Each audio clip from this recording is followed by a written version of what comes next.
C'est-à-dire ceux qui vont à la piscine ou à la mer, prendre des tasses, tu vas avaler de l'eau là. Un deuxième tour sera fatal à la mouvance présidentielle. Attention à la capacité de nuisance des contenteurs du choix d'Amadou Ba. Il ne faut pas banaliser ça.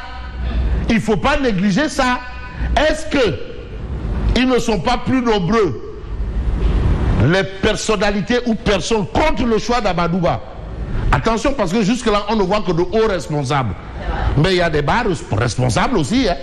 Attention. Donc, il ne faut pas minimiser ça. Les gens semblent banaliser la chose alors que ce n'est pas un jeu. Tu sais, Macky Sall, Abdoulaye Wade l'a minimisé. La preuve, quand au deuxième tour, à Tivawad, là où Macky est en train d'aller, il allait dire Haoum fan le maquillage. Il l'a dit comme ça. Imagine-toi qu'il faut boutonner Abdoulaye Wade. Kangam politique, c'est-à-dire ham, c'est-à-dire en termes en nyomor. Senghor lui a collé les nyomor. Il y a un de ces poulains là qui vient, c'est-à-dire l'homme il est passé par la main de Abdoulaye Wade qui dit non, Haoum fan le maquillage. Ça veut dire ce que ça veut dire. On a dû le minimiser. En tout cas, si le vieux l'aurait pris au sérieux dès le départ, il allait... Ah bon? Ouais, parce qu'il y en a qu'on a pris au sérieux, il dit on l'a pris au sérieux et puis on a géré son gars. Hein? Oui. Bon, alors, Macky va pousser des chevaux blancs avec cette élection. Et déjà, parmi les gens de la mouvance qui ont décidé de prendre leur destin en main et qui refusent désormais de jouer le rôle de marche-pied, de nègre de service. Parce que dans la vie, il faut éviter d'être un marche-pied, d'accord? Un nègre de service. Abimia, il a dit, moi je ne suis plus là pour jouer les marche-pieds, les nègres de service de qui que ce soit. Lui, il a fait son choix. Hein. Il a choisi Boun Abdallah. Ah ouais. Foulaye Diaye Dakar. Il dit, moi c'est Boun Abdallah John. Je refuse de suivre Amadou Ba. Ma langue. Abidjan. Ah oui, et il a même réactivé son mouvement. Ando Soukoli Sénégal avec Abidjan. Abidjan lâche Amadou Ba. Ça, c'est l'information de Tribune. Donc, c'est clair. Donc, l'homme, le numéro 1 de la mouvance présidentielle du côté de Thiès lâche Amadou Ba. Hein, Mambay, c'est ça? Ah, waouh, comment? Mais on parle de lotissement du site Beidi. Beidi, c'est ce grand homme qui a quand même laissé à la postérité. Voilà. Moi, j'ai connu l'homme quand il était au SNEPS, Service national d'éducation pour la santé. Et aujourd'hui, la question, au plan social, il a voulu régler un problème. Le lotissement dit Beidi à Guédiouaï. Et aujourd'hui, les populations crient à la spoliation foncière et interpellent Macky. Deketeyo, celui qui est indexé dans cette histoire-là, il est candidat. Donc avant d'aller déposer sa candidature-là, qu'il fasse un tour à Guédiouaï tout direct, qu'il réponde là-bas. Et même avant qu'il ne réponde, on demande à Macky Sall de gérer ce problème-là. Parce qu'on aussi déposer un dossier de candidature, il faut que tu sois clean. Ah oui. Est-ce que tu sais que pour être président, il faut que tu sois...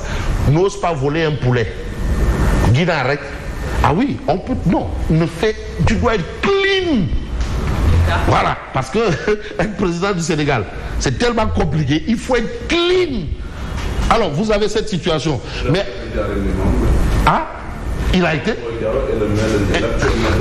Ah, donc il y a eu un commune bré.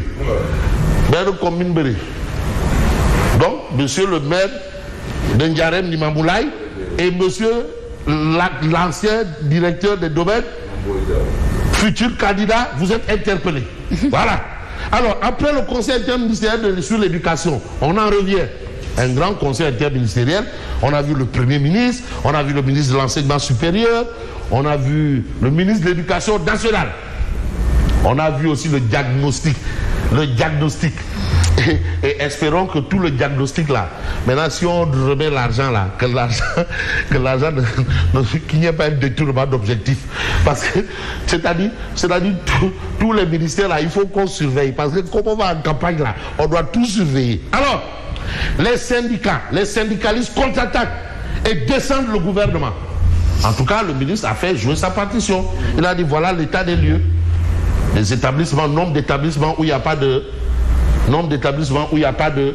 Nombre d'établissements où il n'y a pas de... Et il a fait son point. Et aujourd'hui, les syndicalistes contre-attaquent en descendant le gouvernement. Il a organisé cette forfaiture pour verser dans sa stratégie de saupoudrage. Alors, les syndicats veillent au grain et les attendent au pied ferme dès la rentrée. On se dirige encore vers la rentrée des classes. Et vous savez ce que ça veut dire, rentrée des classes. Parfois, rentrée des classes, c'est rentrée des clashs ou rentrée des casses. Alors, dispositif sécuritaire à Tivaouane, 3000 éléments de la police mobilisés pour sécuriser le Gabou. Ça, c'est important.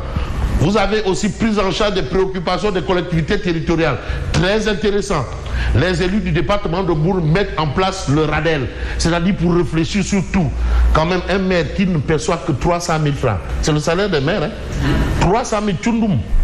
Ben 300 000. Les adjoints aux maires qui se plaignent aussi de leur sort. Tout ça là, ils vont réfléchir autour de ces problèmes, mettre ça dans un panier et donner ça comme proposition au futur candidat de Benoé, qui est la cheville ouvrière ou à la baguette, ou le porte-étendard de justement ce Radel, c'est Maguette Sen, maire de Balikunda. Alors, on va peut-être aller plus loin avec un quotidien qu'on appelle Vox Populi. C'est bien beau de parler de Beno, mais il faut parler de l'opposition. Pléthore de candidats à la cote d'alerte, élection présidentielle de février 2024. Billahi, c'est maintenant qu'on comprend que le parrainage est important. Donc le parrainage, s'il y avait le parrainage à son importance, on n'est pas loin de 100 candidats déclarés.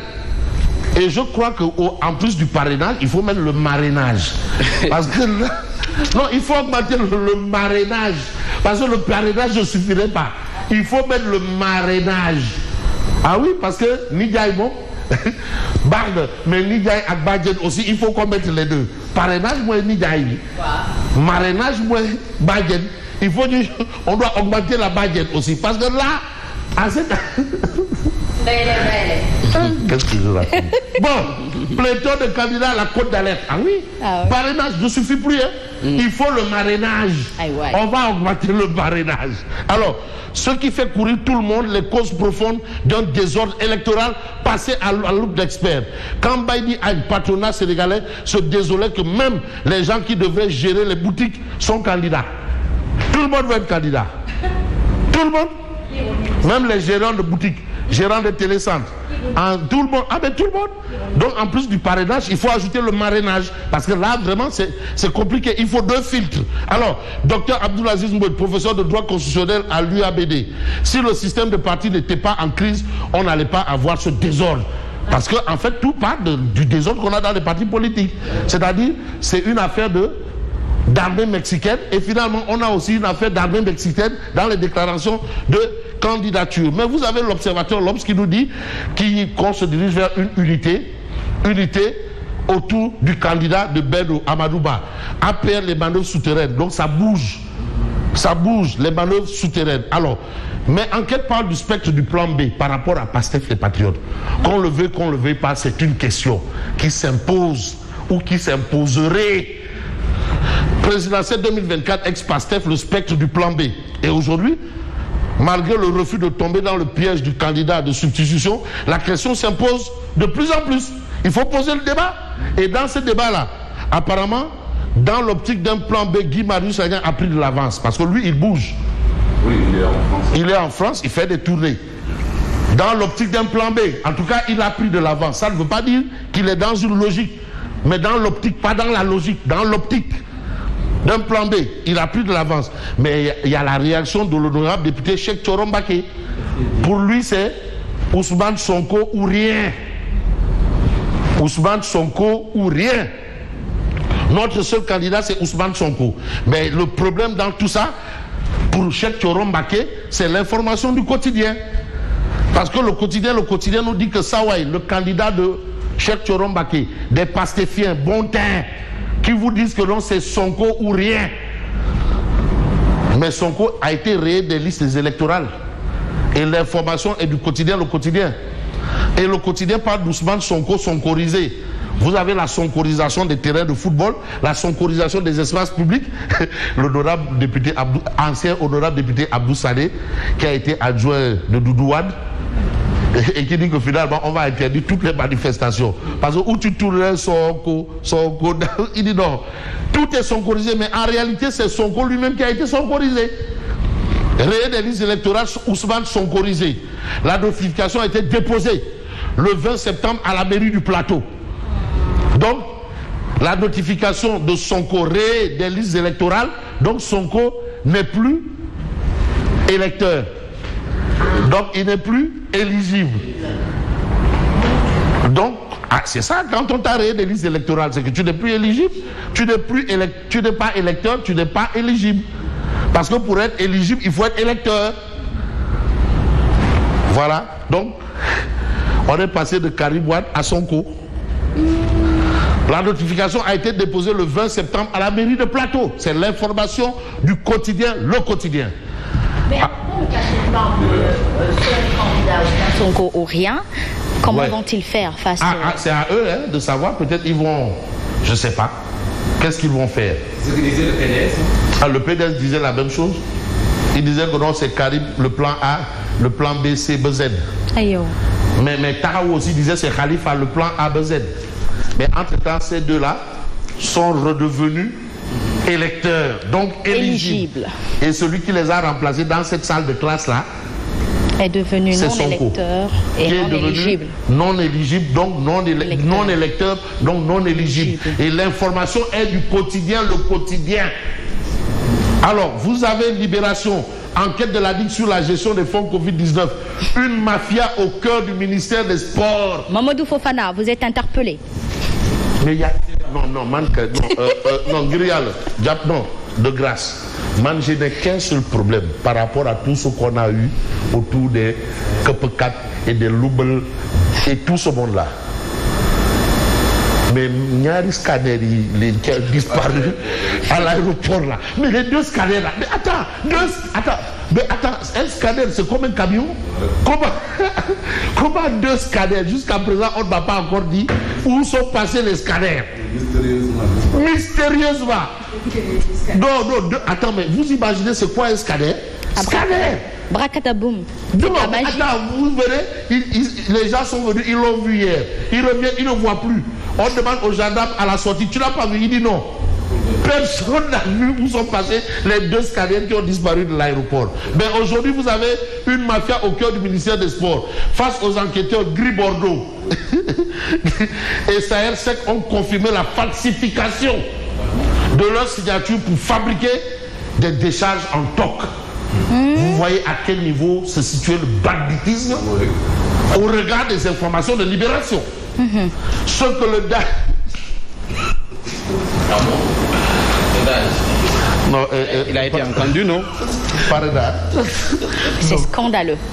Mais qu'a dit le DAG? Le président de la fédération sénégalaise. Ce que le DAG a dit aux policiers sur les décharges en cause, les 205 millions de francs CFA que le DAG prétend avoir remis à la fédération sénégalaise de basket. Voilà pourquoi Baba Tanya était tout le temps à cette bonne. Ils ont pris l'argent. En plus, je vois que tu as vu, le gars ne veut pas le basket. Et ça se confirme. Et ça se confirme. Oui. Donc Baba Tanya n'a pas menti. Oui. Au regard des informations de Libération, soulève des doutes. Le président de la fédération injoignable durant toute la quête. Et ouais, ça. Ouais, il est détournement de deniers publics faux et usage de faux. Les conclusions accablantes des enquêteurs. Donc, le président de la fédération est injoignable. Personne ne l'a vu jusqu'à présent. Et pourtant, on le voit à la télé partout. Mais son